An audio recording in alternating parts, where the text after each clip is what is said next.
Continuing Chapter 2. The muskmelon and calash bonnets were of correspondingly wide dimensions, and altogether a woman prepared for the promenade resembled a ship under full sail.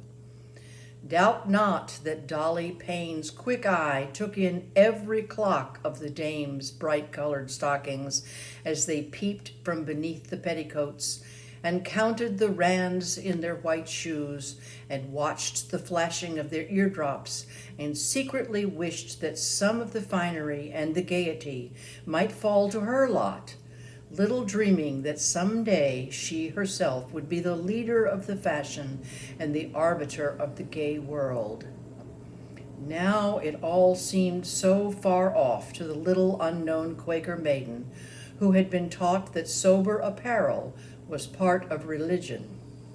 Simplicity of dress was earnestly and constantly urged upon all the attendants at meeting, but human nature is not to be regulated by creed or formula, and in spite of all the prayers and exhortations of the friends, their women folk continued to love fine apparel. Yes, and to buy and wear it, too, under the very shadow of the broad brims which shook with disapprobation. Men, as well as women, sometimes donned gay apparel, but they were much condemned, and the limpness of their principles won them the appellation of wet Quakers. The dwellings of the friends, like their dress, sometimes lapsed into the vanity of adornment, but as a rule they were simple and substantial within and without. They stood in rows and were all of the same pattern. Each had its little porch in front, where in warm weather the family was wont to sit of an evening, and where much of the social intercourse of the neighborhood was carried on. The maidens, dressed in their best, seated themselves here in bright afternoons, and the young men declared it quite an ordeal to pass up and down the street under the fire of their glances. The interiors of the houses were as monotonous as the exteriors. The lower floors had 2 rooms. The front one was the shop or office, according to the calling of the owner. The room at the back of this, with whitewashed walls and sanded floor, was the family living room, and the placid pleasures enjoyed there quite justified Montaigne's observation that one is never so well off as in the back shop. Here the father, mother, and children gathered at meals, and the chance guest who dropped in to take potluck with the family was welcomed to an easy chair by the open fire, or the Franklin stove lately come into use. But on the occurrence of that awful solemnity known as a tea party, to which the neighbors were bidden by special invitation, the company met in the frigid upper room, on the second story, where in all the gorgeousness of rustling petticoats and fluttering ribbons, the feminine guests gathered about the slender-legged tea tables and partook daintily with extended little finger of the crisp rusks and the fragrant tea sipped from eggshell china. Straight-backed were these dames as the chairs wherein they sat, and indeed the luxuriousness of seats was a matter of trifling consequence, since it was a point of decorum never to lean back or seek any support for the spine or the shoulders. In every portrait of Mrs. Madison and her contemporaries, I note a stateliness of carriage unfamiliar in our generation and due doubtless to that early training. When Dorothy Payne was young, Philadelphia society was divided into 3 different classes. First, the old English families, such as the Chews and Cunninghams and Hamiltons and Willings. Then those who constituted the revolutionary aristocracy, including the Butlers, Boudinot's, Mifflin's, and McKean's, one of whom, the lively Sally, became an intimate friend of Dolly and her sisters. And last, but by no means least, that solid Quaker element led by the Morrises, Logans, Shippens, Lloyds, and Pembertons, with whom the family of John Payne naturally found their affiliations. Prominent among them were the drinkers who had bound to the Paynes by many ties of early association. For Elizabeth Drinker's father, like the father of John Payne, was a native of County Wexford in the old country, and Mary Payne, when preparing for the move to Philadelphia, had lodged at Mrs. Drinker's hospitable house on the corner of Front Street and Drinker's Alley. The Payne children were at once adopted into the circle of the Drinker young people and were included in the various driving and sailing expeditions which made up the sum of gaieties deemed appropriate for Quaker boys and girls. On July 10th, 1784, Elizabeth Drinker relates in her journal, Sally Drinker and Walter Payne, Billy Sanson and Polly Wells, Jacob Downing and Dolly Payne went to our place at Frankfort. Sally and Josie Sansom and Nancy Drinker from La Part de Vie met them there, a squabble. Nancy returned home in the evening with her sister.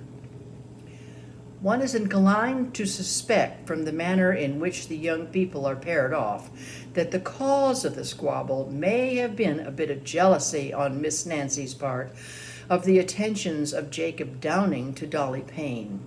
If so, her feelings were pacified, for shortly after, Sally Drinker with John and Hannah Thomas set off under the charge of Henry Drinker, Sr., for Raway in a Cochet, followed by J. Downing and Nancy in his chaise. But woe to Nancy if her hopes were raised by this, for on October 19th I read, Fourth day evening, J. Downing spoke to H.D., Elizabeth's husband, on account of Sally.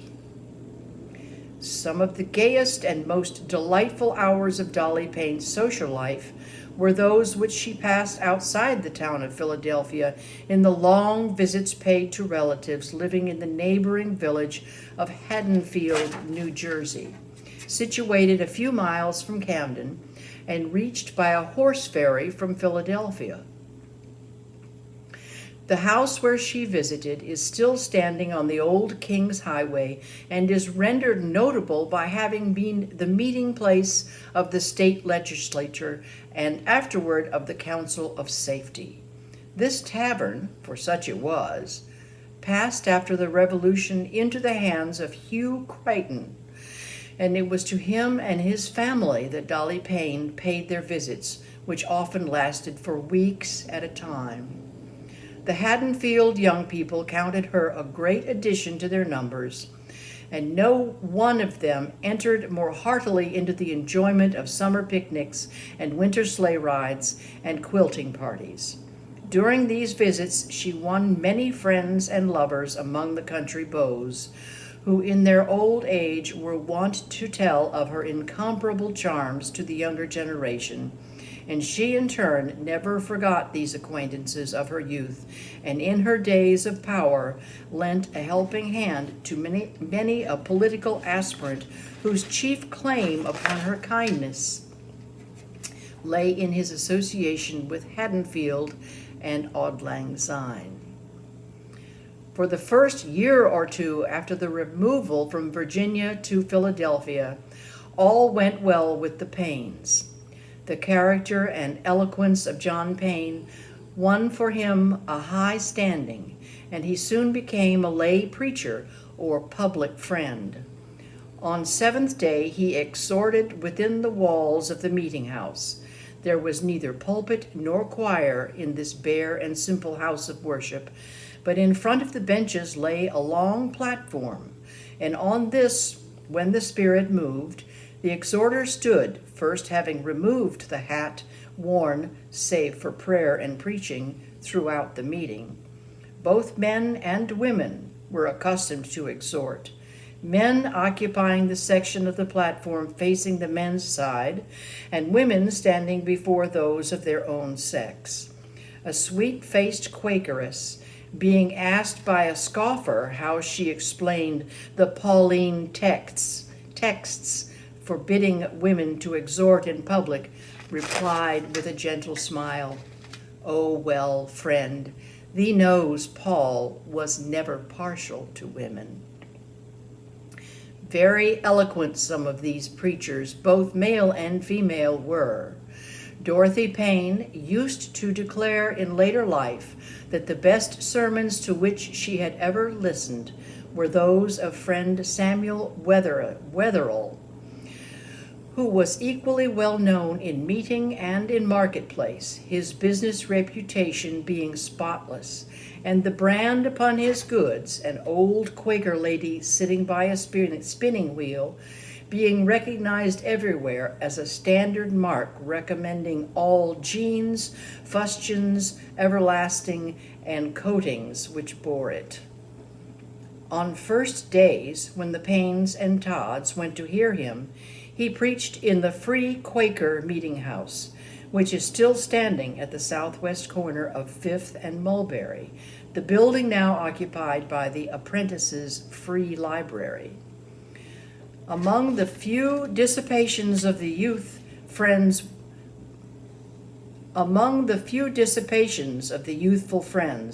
was attendance at the Bank Hill evening meeting, coveted, it is to be feared, not so much for the benefits of its pious exhortations as for the opportunity it offered for subsequent words and glances between the youths and maidens. But the elders, more strict than the Puritans themselves, discontinued the services because of the lines of idle young men who waited about the doors to see the young women pass out. We will continue later.